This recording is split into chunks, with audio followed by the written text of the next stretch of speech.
ETF index mutual funds నేర్చుకుని stock మార్కెట్లో రాణించాలనుకుంటున్నారా? వెంటనే ఈ నెంబర్కి కాల్ చేయండి. నమస్తే, welcome back to Suman T. Present మనతో పాటు ఉన్నారు family counsellor, motivational speaker Rajani Ramma గారు. నమస్తే మ్యామ్. నమస్తే నవీన.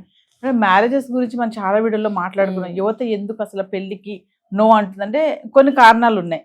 కొన్ని ఏంటంటే ఇప్పుడు సమాజంలో జరుగుతున్నటువంటి విపరీతమైనటువంటి సంఘటనలు, చంపేస్తున్నారు, ఇలా చచ్చిపోతున్నారు, ఇలాంటివన్నీ వస్తున్నాయి కాబట్టి పెళ్లి అంటే భయపడిపోతున్నారు కొంతమంది.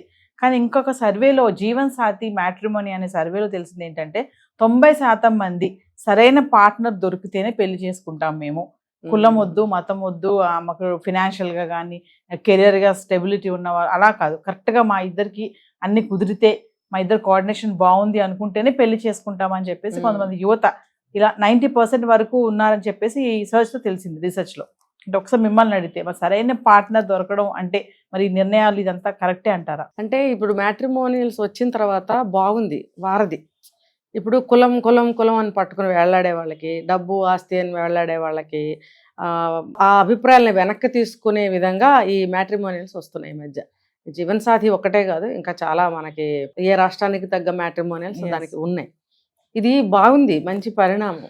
ఇప్పుడు నీకు ఒకటి కావాలి, నీ రిక్వైర్మెంట్స్ కొన్ని ఉంటాయి. సో మనం అందరూ రిజిస్టర్ అవుతాం. రిజిస్టర్ అయిన తర్వాత మన రిక్వైర్మెంట్స్ కూడా వాళ్ళకి ఇస్తాం. డీటెయిల్స్ అన్నీ మన డీటెయిల్స్ ఇస్తాము, మన రిక్వైర్మెంట్స్ అన్నీ కూడా ఇస్తాం. ఇచ్చినప్పుడు అవతల వాళ్ళు కూడా అందరూ ఎవరైనా సరే అలాగే ఇచ్చినప్పుడు మ్యాచ్ అయితే చేసుకుంటున్నారు. ఇక తర్వాత ఏ గొడవలు రావు. ముందు అన్ని డీటెయిల్స్ పెట్టాం కదా, అన్నీ పెట్టేశాము, నువ్వు పెట్టేశావు, మన ఇద్దరికి మంచిగా కలిసినప్పుడు పెళ్ళయిన తర్వాత ఇంకా గొడవలు ఎందుకు? పెళ్ళయిన తర్వాత గొడవలు రాకూడదు. వచ్చాయి అని అంటే ఇంకా అడ్జస్ట్మెంట్ ప్రభావం, అది అంతే. ఆ అడ్జస్ట్మెంట్ లేకపోవటం వల్ల కూడా ఎప్పుడైనా రావచ్చు గొడవలు, అది పక్కన పెడితే. అది ఇప్పుడు ఈ విషయం మనం మాట్లాడితే, ఇది వాళ్ళకి ఏది కావాలో ఆ రిక్వైర్మెంట్ ప్రకారం పెళ్లి చేసుకునే అవకాశం వీటిల్లో, జీవన్ సాథీ లాంటి వాటిల్లో కలుగుతుంది. బాగుంది, మంచి పరిణామం. అంటే ఇంతకుముందు మామూలుగా మ్యాట్రిమోనీస్కి వెళ్తే మేడం పలానా కులం అమ్మాయి కావాలి, పలానా శాలరీ ఉండాలి అని చూసేవాళ్ళు. అంటే ఇప్పుడు అలా లేదంటున్నారా?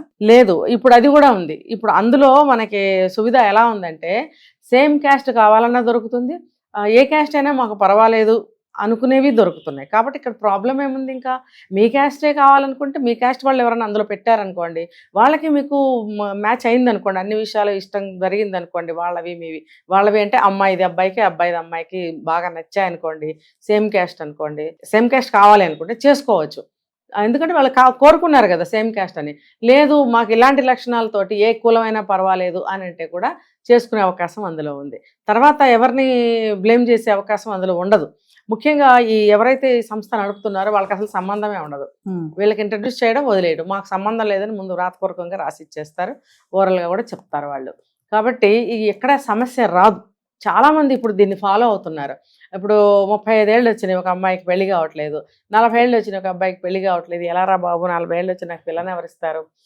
35 ఏళ్ళు దాటిపోతున్నాయి, నాకు అబ్బాయి ఎక్కడ దొరుకుతాడని దిగులు పడకుండా, నాకు 35 ఏళ్ళు దాటిపోయినాయి, నాకు 40 ఏళ్ళు దాటిపోయినాయి అని అంటే సిగ్గు విడిచి చక్కగా ప్లెయిన్గా అందులో డీటెయిల్స్ ఇచ్చుకునే అవకాశం ఉంది. అంటే మనుషులు ఎవరు కనపడరు, ఎవరెవరంటే ఎవరికీ తెలియదు, కాన్ఫిడెన్షియల్గా ఉంచుతారు. ఇది తెలిసినా కూడా ఒక మ్యాట్రిమోనియల్స్ వాళ్ళకి మాత్రమే తెలుస్తుంది. కాబట్టి ఇందులో భయం, ఆందోళన, సిగ్గు ఇలాంటివి వాటికి కూడా తావు లేదు. అంటే కొంతమంది మేడం 35-40 వచ్చే వరకు పెళ్లి చేసుకోరు, చూసారా?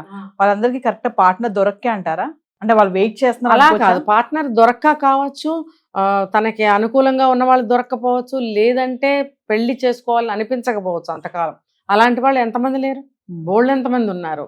ఇప్పుడు ఇందులో ఏంటంటే నాకు 40 ఏళ్ళ వరకు పెళ్లి కాలేదు, మరి ఎక్కడ దొరికితే దగ్గర వయసు వాళ్ళు దొరుకుతారు? కొంతమంది కొంచెం ఎక్కువ వయసు అయినా చేసుకుంటున్నారు, కానీ 40 ఏళ్ళు వచ్చిన అబ్బాయి కొంచెం పెద్ద అమ్మాయిని చేసుకుంటే పిల్లలు పుట్టే అవకాశాలు చాలా అంటే చాలా లీస్ట్లో ఉంటాయి కదా. అలాంటప్పుడు మరి సంతానం కావాలనుకున్న వాళ్ళైతే అంత పెద్ద వాళ్ళని చేసుకోవాలని అనుకోరు. ఇంకా 40 ఇయర్స్ దాటిన ఆడవాళ్ళు పెళ్లి కాకుండా ఉండిపోయి వాళ్ళు చేసుకోవాలనుకుంటే, నాకు కేవలం ఒక తోడు కోసం మాత్రమే పిల్లలు కనే ఛాన్స్ ఉంటుంది, ఉండకపోవచ్చు, మీకు ఇష్టమైన నేను ఫలానా ఫలానా అని అందులో పెడుతుంది. పెట్టినప్పుడు ఓకే అని అవతల అబ్బాయి కూడా 40 ఏళ్ళు దాటిన అమ్మాయి అంటే ఇంకా కొంచెం పెద్ద అబ్బాయే వస్తాడు. కాబట్టి ఇంకా పిల్లల మీద ఆశ వదులుకుంటారు వాళ్ళు. వదులుకుని మిగిలిన జీవితం మనకి మంచిగా సాగుతుంది. ఈ అమ్మాయి క్యారెక్టర్ మనస్తత్వం కానీ ఇంకోటి కానీ అన్ని బాగున్నాయి, జీవితం బాగుంటుంది, నెక్స్ట్ మనకు ఒక తోడుగా ఒక నీడగా ఉంటుంది, ఆమె కావాల్సింది అంతే కదా పెద్ద వయసులో అని నిర్ణయానికి వచ్చిన వాళ్ళైతే చేసుకుంటారు. అదే కానీ విడిగా 40 ఏళ్ళు దాటిన అమ్మాయి సంబంధాల కోసం వెళ్తే దొరకదు కదా. ఎక్కడ దొరుకుతారు? సేమ్ క్యాస్ట్లో కావాలి, మళ్ళీ అక్కడ కూడా రిక్వైర్మెంట్స్, ఇవన్నీ కుదరదు. అదే మ్యాట్రిమోనియల్లో అయితే మతం సంగతి నాకు తెలియదు కానీ ఏ కులమైనా పర్వాలేదు అనేది ఇందులో దొరుకుతుంది. అంటే ఇంకా కులం మతం చూస్తున్నారంటారా? ఉన్నారుగా, చెబుతున్నారుగా, కులపిచ్చి కులగజ్జి అంటున్నారుగా. నిన్న మొన్న ఏం జరిగింది బాన్సువాడలో? ఏం జరిగింది? మరి వాళ్ళు తక్కువ కులం వాళ్ళు అని చెప్పి అక్కడ గుళ్ళోకి రానియకుండా గొడవై చిన్న పాపని ఇది చేశారు కదా, చంపేశారు తొక్కిసలాట్లో. ఏ విధంగా చనిపోయింది ఆ న్యూస్ బయటకు కూడా రాలేదు.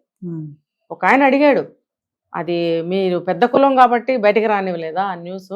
అదే వేరే కులం అయితే బయటకు వస్తుందా? మీరు చనిపోయింది తక్కువ కులం కాబట్టి మీరు ఏమైనా చేస్తారు న్యూస్ని బయటకు రానియకుండా అని ఒక అతను అడిగాడు. అంటే దేవుని చూడడానికి కూడా కులం కావాలి. పాత రోజుల్లో అదే కదా ఉండేది. ఒక్క పూజారులకే అర్హత అన్నట్టుగా ఇంకా 2-3 పెద్ద కులాలు తప్పితే ఎవరూ రాకూడదని చెప్తేనే కదా అప్పుడు సంఘ సంస్కర్తలు అనేక మంది బయలుదేరి దాన్ని తీసేశారు. తర్వాత అందరూ గుళ్ళకి వెళ్తున్నారు. బావిలో నీళ్లు కూడా తీసుకోకూడదని కొన్ని గ్రామాల్లో నిషేధం ఉండేదట. ఇప్పుడు అలాంటివన్నీ ఎత్తేయటానికి ఆ రోజుల్లో సంఘ సంస్కర్తలు బయలుదేరి ఇలాంటి వాటిని అన్నిటిని నిర్మూలించారు.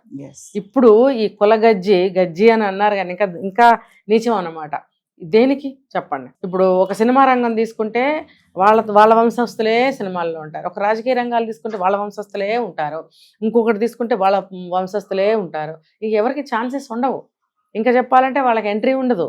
ఎందుకంటే అధికారం మాది, మా అధికారంలో కొన్ని తరాల నుంచి జరుగుతుంది కాబట్టి మాదే పై చేయి, మాదే అధికారం. ఇప్పుడు ట్రావెన్కోర్ వాళ్ళు ఉన్నారు, కేరళ అనంత పద్మనాభ స్వామి టెంపుల్, మళ్ళీ కోర్టు వాళ్ళకే తీర్పు ఇచ్చిందిగా. మీరే వంశపారంపర్యంగా మీ వంశస్థులే చూస్తున్నారు కాబట్టి కంటిన్యూ చేయండి అని చెప్పి ఇచ్చిందిగా. మరి వాళ్ళు కేరళలో అయితే ఇసిరి కొడతారు నవీన. అక్కడ అలా నేను ఇప్పుడు చెప్పాను కదా ఎగ్జాంపుల్, ఆ గుళ్ళల్లోకి వెళ్తే ఏమంటారు, గుళ్ళకి ఒక కమిటీ ఉంటుంది, దాన్ని ట్రావెన్కోర్ వాళ్ళకి ఇచ్చేశారు. మీ వంశస్థులే దీన్ని చూడండి మేనేజ్మెంట్ అంతా అని. మళ్ళీ ఏ గుళ్ళోకి వెళ్ళినా పూజారులు కేరళలో మనుషులు ఇంకా చూడరు, వాళ్ళు ఏదో మానవాతీతుల్లాగా మనుషులు ఇంకా చూడరు.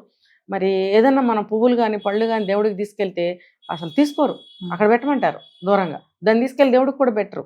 మనం ఏదైనా తీసుకెళ్ళి చేతితో ఇవ్వకపోతే చేతిని తోసేస్తారు. మళ్ళీ మనం డబ్బులు ఇచ్చేటప్పుడు మాత్రం ఇలా చేతులు పడతారు, మనం ఎలా వేయాలంట, పైనుంచి వేయాలంట, అంటుకోకూడదు. మరి డబ్బులుకి అయితే చెయ్యి కింద పెట్టారు, మన చెయ్యి పైనే ఉంటుంది. మరి మిగతా ప్లేస్లో చేతులు విసిరు పడుతుంటారు. అది చాలా తప్పు, అది అహంకారం. ఎందుకంటే ఆ వాళ్ళ వంశస్థులే వస్తూ ఉంటారు తరతరాలు వాళ్ళే పూజలు చేయటం, వాళ్ళే తలుపులు తీయటం, వాళ్ళే అన్నీ చేయటం. మిగతా వాళ్ళు అదే ద్వారాలు కూడా ఎలా ఉంటాయి, 1 2 3 4 లోపల ఎక్కడో దేవుడు ఉంటాడు. అది చిన్న చీకట్లో చిన్న దీపం వెలుగుతుంది అంతే. ఇక్కడి నుంచి చూడాలి వాళ్ళు. మధ్యలో 4-5 తిరుగుతుంటారు. ఆ పూజారులు అడ్డంగా 10 మంది తిరుగుతూ ఉంటారు. అంటే ఏంటి, అదొక వంక, ప్రజలు దేవుణ్ణి చూడకూడదు. అందుకని ఒక 10-15 మంది మంత్రాలు చదువుతున్నట్టుగా, హారతిస్తున్నట్టుగా, బయటికి లోపలికి తిరుగుతున్నట్టుగా అడ్డంగా తిరుగుతుంటారు. నేను స్వయంగా ఎక్స్పీరియన్స్ చేశాను. మేము కేరళలో కూడా ఉన్నాం. మేము